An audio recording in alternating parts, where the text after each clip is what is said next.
할렐루야. 할렐루야. 예수님의 파레트 교회 또 교토 사라의 집 교회 성도 여러분 한 주간 잘들 지내셨습니까?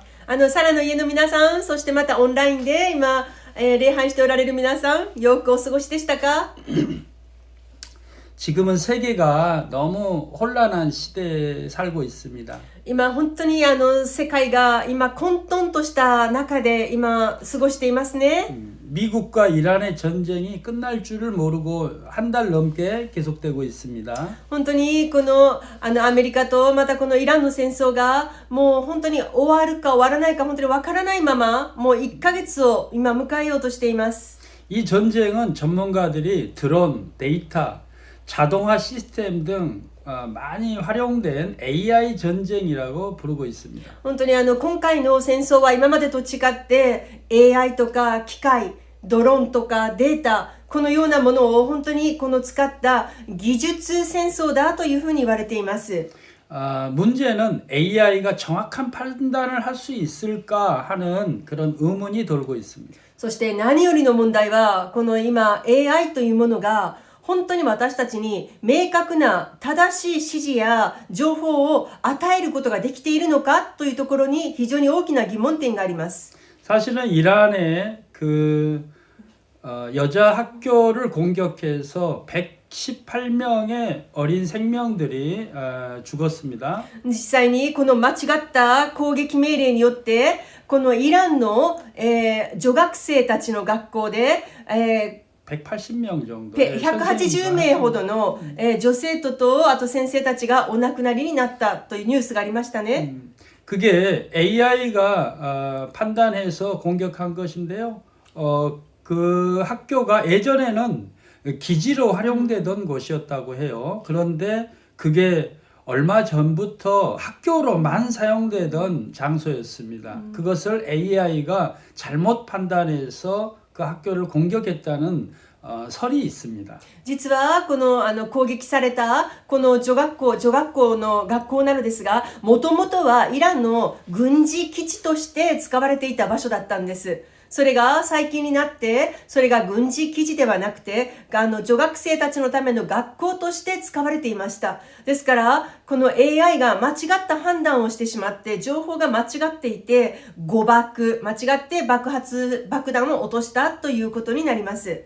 이렇듯 전쟁은 빠른 속도로 공격하고 방어하고 하는 시스템으로 작동되는데 인간이 판단할 수 없는 그 사이에 공격이 이루어져야 한다고 합니다. ですから本当に今はものすごい速さでこの情報が交換され、またその情報に基づいて判断されていくそのような今時代の中に私たちが今生きています。 그래서 이란은 구글, 아마존 건물을 폭격했습니다. ですからこの仕返しとして報復としてイランはGoogle とか Amazon と言われるアメリカ系の企業のその基地を、場所をですね爆弾を落としましたね。 그 폭탄을 미사일을 발사하기 전에 그 기지에 있는 사람들은 모두 대피하라고 지금 공격하겠다고 하고 공격했습니다. ただこれは攻撃をする前に本当にそこで働いている、アメリカ系の人たちですよね。人たちに今から爆弾を落とすからそこから避難しなさいという勧告をちゃんとしてから爆弾を落としたそうです。 빅데이터 기업들이 미국과의 전쟁을 지원하고 있기 때문입니다. なぜならばこのビッグデータと言われるこの人たちは本当に全てこのアメリカ系の企業を支持しているからです。 여러분, AI는 지금 세계 곳곳에서 중요한 부분에서 사용되고 있습니다. この AI というこの機械ですねはもうあらゆる分野であらゆる場所で今使われています。 한국의 문화예술계에서도 지금 아주 뜨거운 감자로 논쟁이 되고 있는 부분입니다. この AI 技術というのは今この韓国のこの芸術界の、芸術的なその場所においてもですね広く使われています。 저는 어제 그 AI 전문가들 북콘서트에 다녀왔습니다. 実は僕は昨日この AI を使ったそのような作品作りというものを講義があって実はそこに参加してきたんです。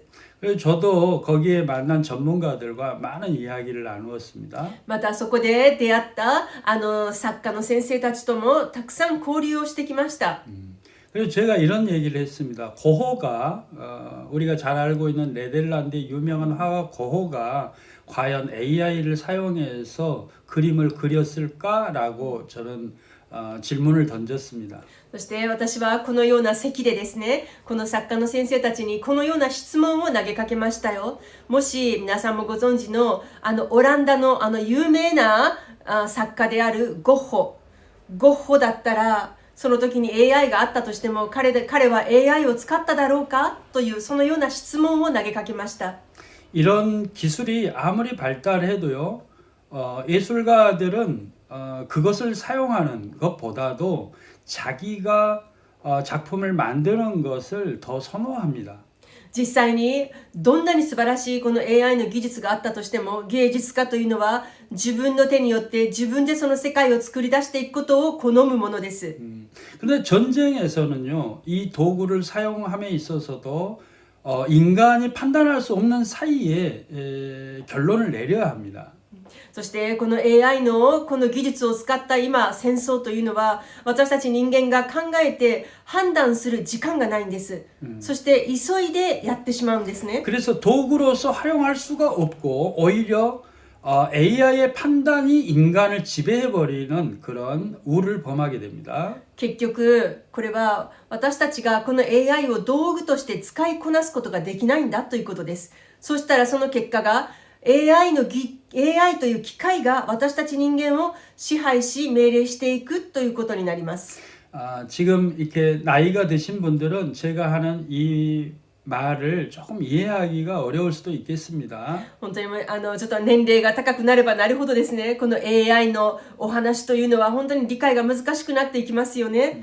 그러나 세상이 이렇게 우리가 이해할 수 없을 정도로 빠른 속도로 발전하고 있다는 이야기입니다. でも本当にこの私たちが今住んでいるこの時代というのが恐ろしい速さでこのような変化を遂げているということは事実です。 이제 이렇게 젊고 유능한 그리스도인들이 여기에 대해서 신앙으로 판단하지 않으면 안 될 것입니다. 今から本当にこの若い世代の特にクリスチャンたちはこういった AI に対する問題を本当に真摯に受け止めてよく考えていかないといけません。 저도 목사로서 지금 이렇게 빠르게 발전하고 있는 과학 기술에 대해서 관심을 가지고 제가 어제도 그런 세미나에 참여해서 같이 얘기를 나누었습니다. 私自身もこのような時代の流れに対して非常に関心を持っていて、そのために、そういう AI のこの講義とかですね、わざわざ足を運んできたわけです。 목사들이 이런 세계에 대해서 알지 못하면 안 됩니다. 牧師というのはこのような時代の流れ、このようなものに対して無知であってはいけないと思っています。 왜냐하면 교회를 이끌어 가려면 이런 세상의 흐름 속에서 어떻게 신앙인들이 신앙심을 가져야 하는지도 이야기해야 되기 때문입니다.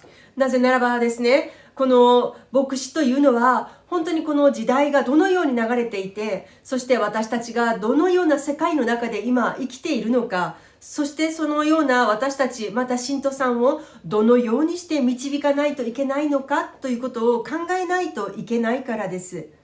히토미 오바상 오하이요. ひとみおばあちゃん 우리씨. おはようございます。 우리씨 よかったね。ご苦労様でした。 자, 찌지게 받았어요. ではメッセージ続けます。まだ本文入ってません。 자, 이렇게 복잡한 세상 가운데서 우리 신앙인들이 어떻게 살아가야 하는지 고민하지 않으면 안 되겠습니다. 자, 지식에 받았어요. 말해. では私たちは本当にこのような時代の中、このような中で私たちがじゃあどのようにしてこの信仰を、保っていかないといけないのかっていうのを考えてみたいと思います。 그래서 여러분 이런 것들을 위해서도 교회 공동체 안에서 신앙생활하는 것은 너무 중요합니다. ですからこのような時代の中だからこそ私たちはこの共同体の中で共に信仰生活を守るということは本当に大切なことです。 이런 이야기들을 어디에서 나눌 수 있겠습니까? 例えば今私たちがこのように私たちが今このように話している内容もこのように一体誰とこのようにして気軽に話すことができますか？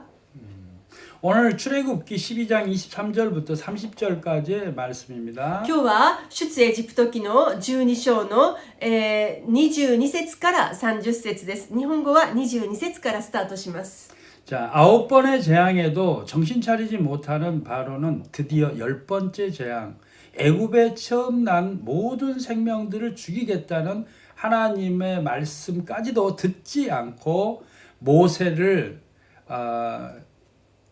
이집트 땅에서 내보내주지 않습니다.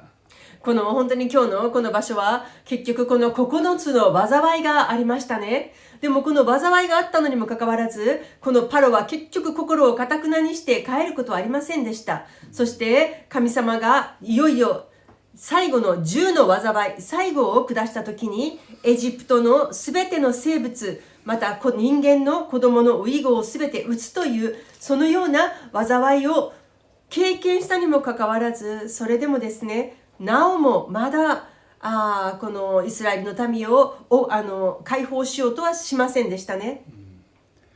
여러분, 오늘 말씀을 통해서 예수님, 하나님을 믿는 사람과 믿지 않은 사람이 어떻게 다른지를 알았으면 좋겠습니다. 本当に今日は本当にこの箇所を通して神を本当に信じる者と神を知らない者、この差がどれほどのものなのかということを今日は私たちは考えてみたいと思います。 오늘 하나님께서는 말씀하신 대로 애굽에 난 모든 생명 중에 첫째 난 생명을 사람이든지 짐승이든지 모두 죽이겠다고 하십니다. この10の災いのこの最後の場所は、この神様は人間であれ、家畜、動物であれ、初めに生まれた命をすべて奪い去ると主はおっしゃったのです。 여러분 한번 그 일이 일어났을 때를 한번 상상해 보십시오. 일본에 있는 생명들 가운데 모든 첫째 난 생명들, 사람이든지 짐승이든지 모두 죽인다고 하면 어떻게 되겠습니까? 皆さん、ちょっと今考えてみましょう。私たち今日本にいますね。日本にいる私たちが今、神がこの災いを起こしたら、皆さんの一人目に生まれた子供、それが鳥であれ、人間であれ、犬であれ、関係なく、全部殺すとおっしゃったのです。そのことが実際に起こったのです。想像してみてください。 아마도 그 지역의 저녁에 통곡 소리가 끊이지 않을 것입니다.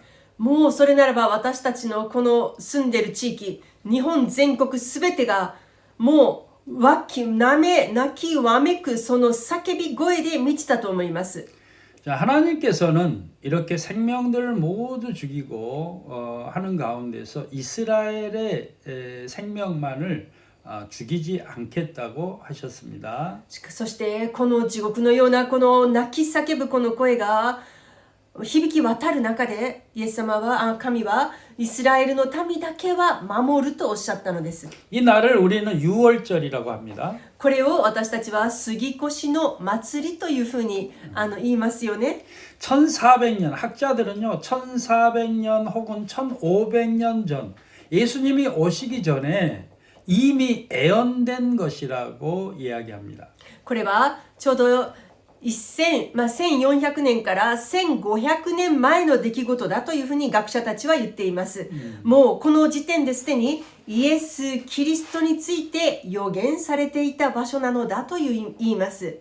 이때 우리 말씀에서는 하나님께서 이스라엘 민족에게 무교병, 그러니까 누룩을 넣지 않은 빵을 먹고 가족 수대로 어린 양을 잡아서 그 피를 그릇에 담아서 우슬초에 적신 다음에 문설주에 뿌리라고 명령합니다. そしてこの時神はこの子羊をですね、家族ごと家族の人数に合わせて、それをその日に引き裂いて焼き、そしてその血をヒソップの枝につけて、それを、鴨居と、それから玄関の2本の柱にその血を塗りつけなさいと、そのように命令されました。 그렇게 한 후에는 집 문 밖으로 절대로 나오지 말고 집 안에서 그 무교병 빵을 먹으라고 합니다. そしてその時、決してその種なしパンを食べること、そして家族ごとにこの子羊をほふること、そしてその後絶対に家の外に出てはいけないと、そのようにおっしゃいました。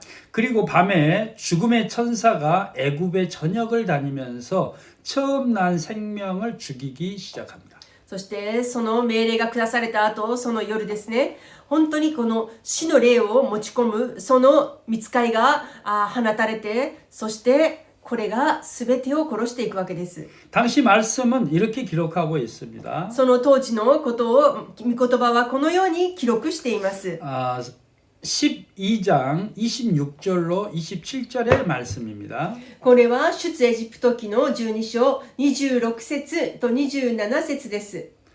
그 이후에 너희의 자녀가 묻기를 이 애식이 무슨 뜻이냐 하거든 너희는 이르기를 이는 여호와께서 애굽 사람에게 재앙을 내리실 때 애굽에 있는 이스라엘 자손의 집을 넘으사 우리의 집을 구원하셨느니라 하라. 하매 백성이 머리 숙여 경배하니라.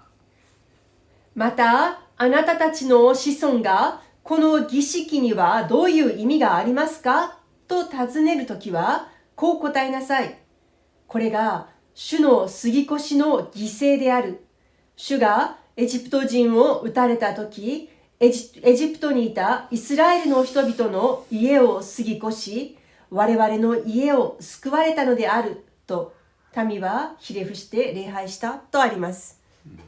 사랑하는 여러분, 하나님을 믿는 사람이 어떻게 죽음을 피해갔는지 자녀들에게 대대로 기억하게 하라는 하나님의 말씀입니다. これは愛する皆さん、神様がこの出来事、私たちがどのようにしてこの死の霊から救われていったのかを子孫代々へと伝える、そのようなものなのです。 이것은 오늘날 예수 그리스도를 믿는 이들이 어떻게 죽음을 피해가게 되는지 기록된 말씀이기도 합니다. これはつまり私たち信じる者がイエス・キリストを通してどのように死からあがなわれていくのかということを表している箇所です。 여러분 잘 아시다시피 오늘은 부활주일입니다.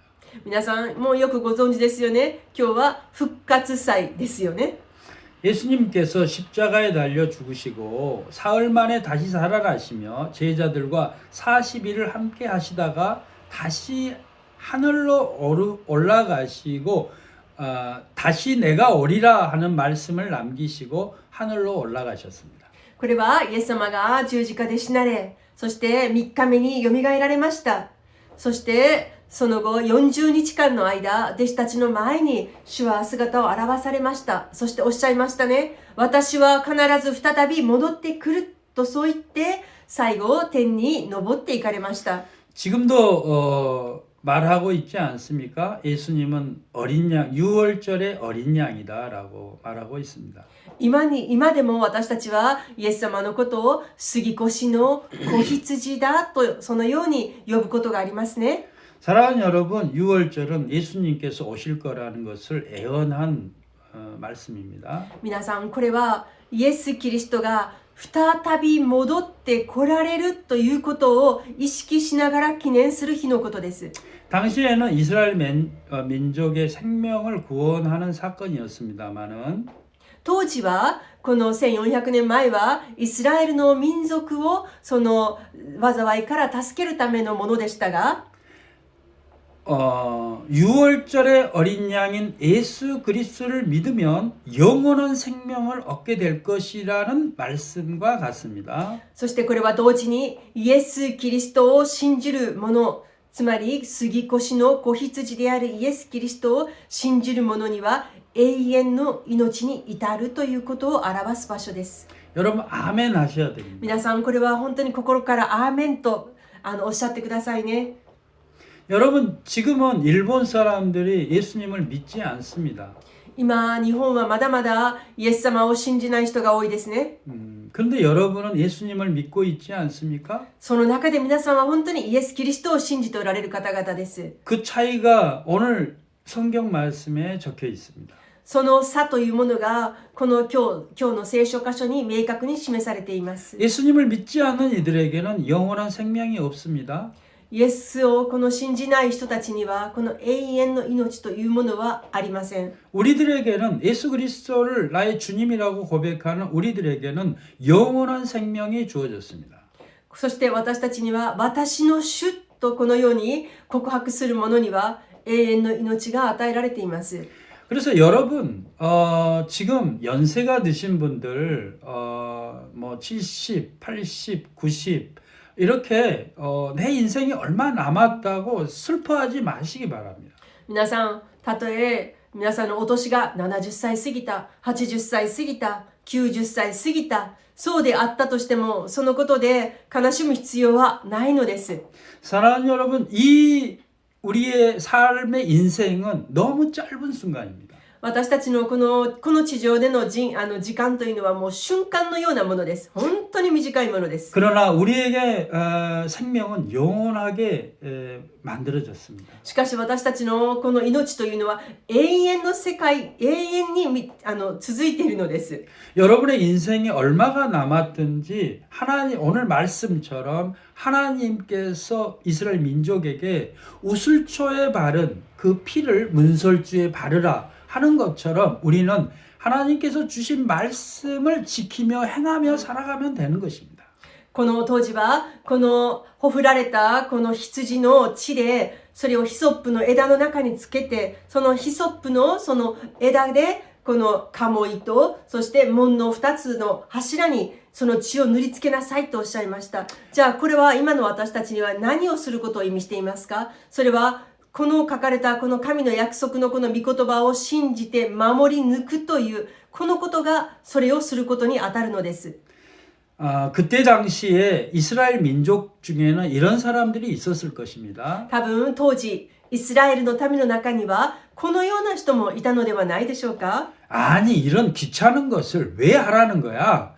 그냥 뭐 하나님께서 우리를 구원해 주면 될 건데 왜 이런 것을 우리에게 시키는 거야? 나는 안 해! 라고 하는 사람도 있었을 것입니다. 多分彼らの中にもね、なんでこんなめんどくさいことわざわざ今ここでやらせるのって、なんでこんなこと自分たちがしないといけないのって、なんで殺してまでそんなことするのって、単に神が私たちを救ってくれりゃ、助けてくれりゃいいのになんでそこまでやらせるわけって、多分そう言った人たちもいたはずです。 그 사람에게는 그 자기의 큰 아들이 죽거나 또 그 짐승이 가지고 있던 짐승이 죽었을 것입니다.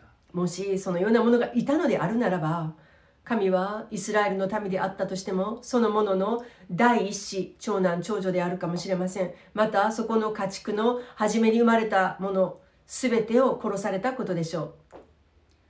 사랑하는 여러분, 모세가 그 말을 전했을 것입니다. モーセがこの言葉を伝えましたね、イスラエル民族に。 아마 모세가 뭐 하나님을 잘 모르고 그렇게 말했을 거야 하는 사람도 있었을 것입니다. 多分民の中には、モーセがなんかオーバーして、なんかよく理解していなくって、こんなことを自分たちに伝えているんだと、そのように考えた者もいたはずです。 사랑하는 여러분, 성경 말씀에 있는 것을 우리가 지키기 얼마나 힘듭니까? 皆さん正直聖書の中に書かれているこの約束を信じ、その通りに生きるというのがどれだけ難しいかもうご存知ですよね。 지금의 한국의 젊은이들은 교회 다녀도 이런 성경책을 보지도 않고 관심도 갖지 않습니다. 今韓国の問題の中の一つに若い人たちが教会には通いますけれども、でも聖書をあまりもう読まなくなっているんです。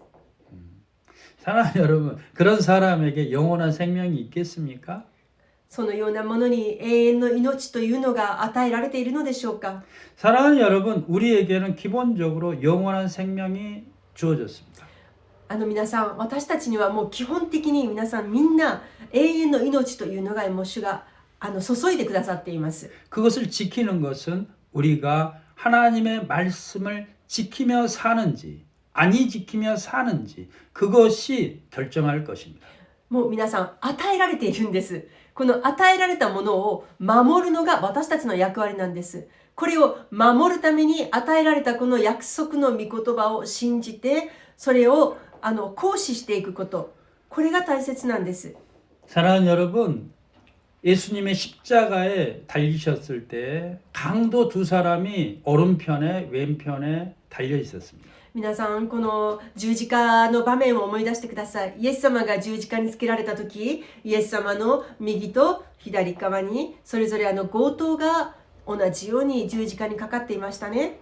그 두 사람은 평생을 죄만 짓고 살았을 것입니다. この二人の強盗は多分彼らの人生のほとんどをこの本当にこういう罪、強盗をしながら生きてきたと思います。 근데 마지막에 예수님을 만나서 죽음을 앞두고 만나서 한 사람은 구원을 받고 한 사람을 구원은 받지를 못합니다. そしてこの二人は最後の人生の最後の最後の最後の瞬間にイエスに出会いました。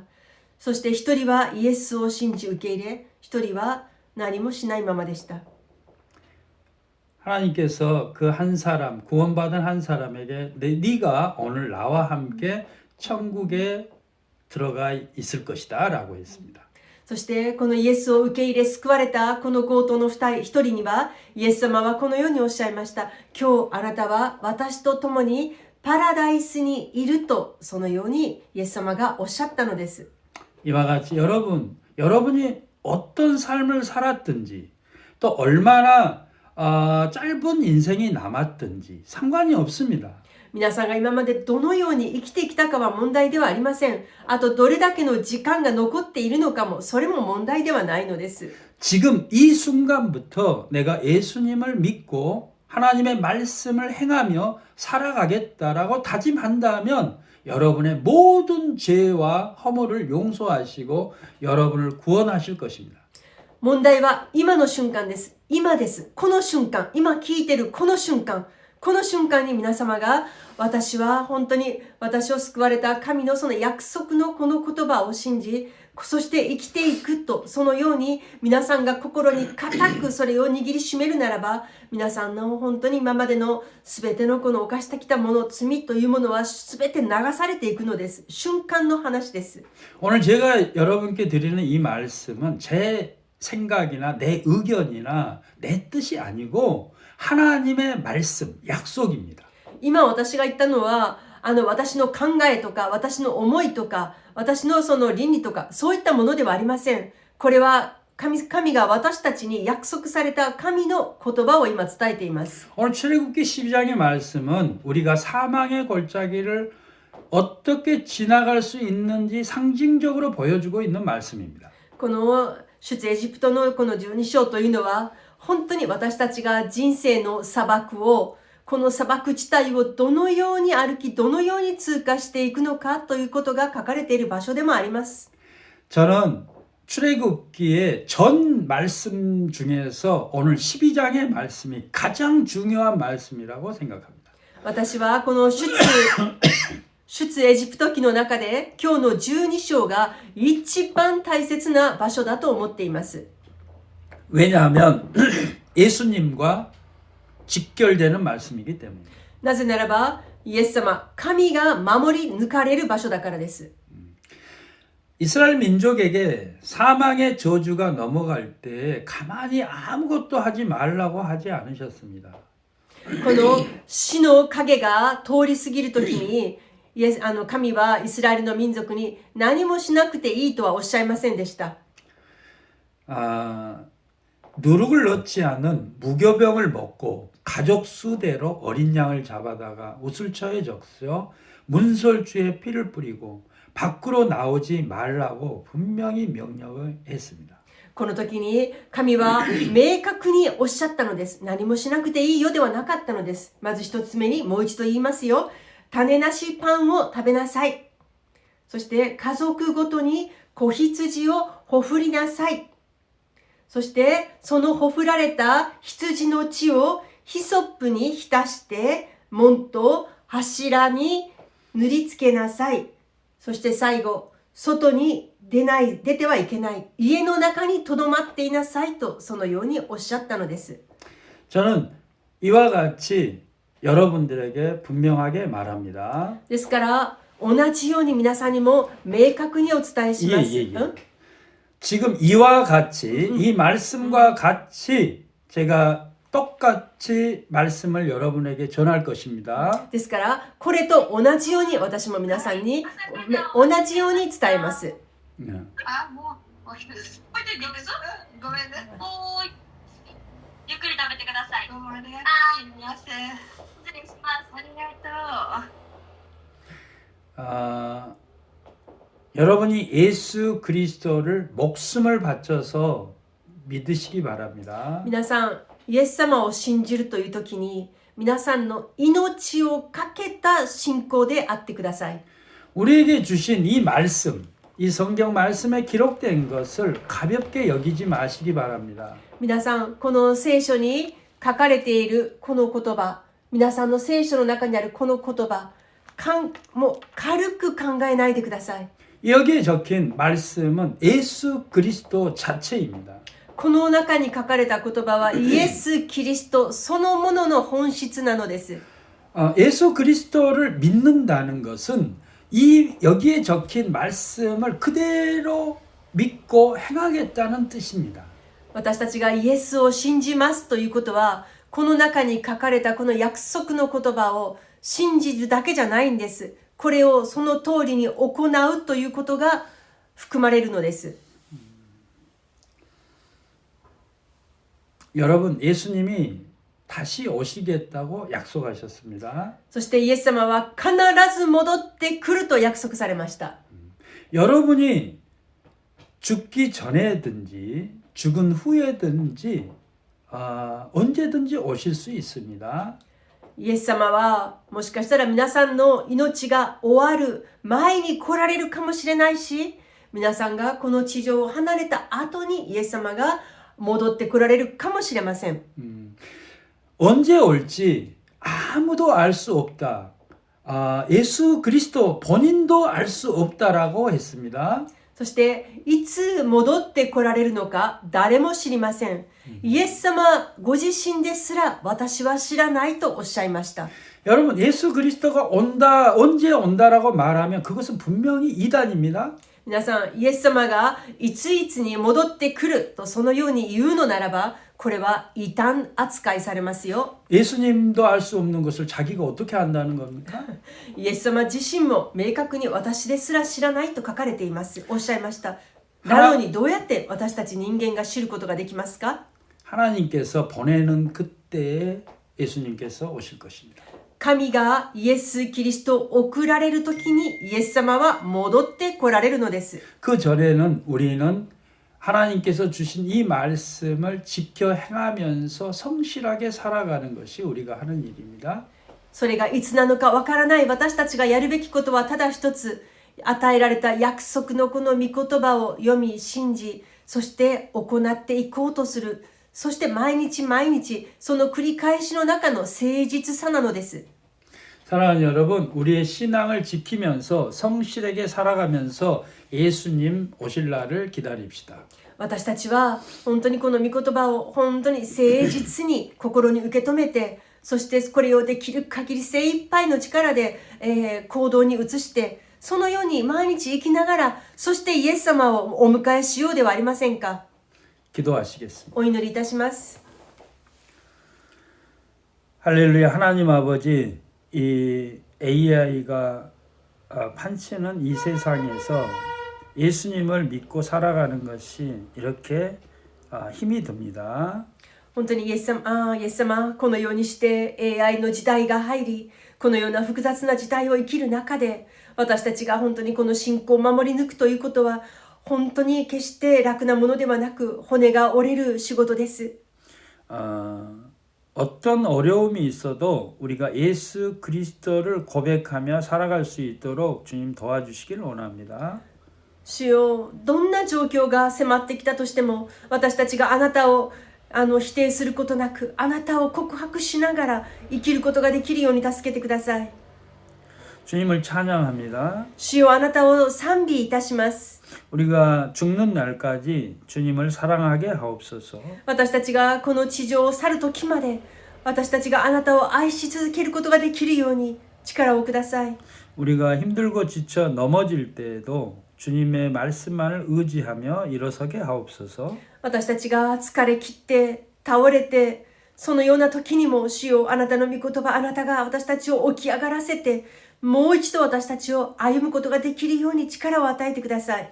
우리가 예수님만을 경배하게 하시고 하나님의 말씀만을 지켜 행하게 하옵소서. 私たちがあなただけを礼拝し、あなたの御言葉だけに頼って生きていくことができるようにさせてください。 감사드리며 주 예수 그리스도 이름으로 기도드리옵나이다. 感謝してイエス様のお名前を通してお祈りいたします。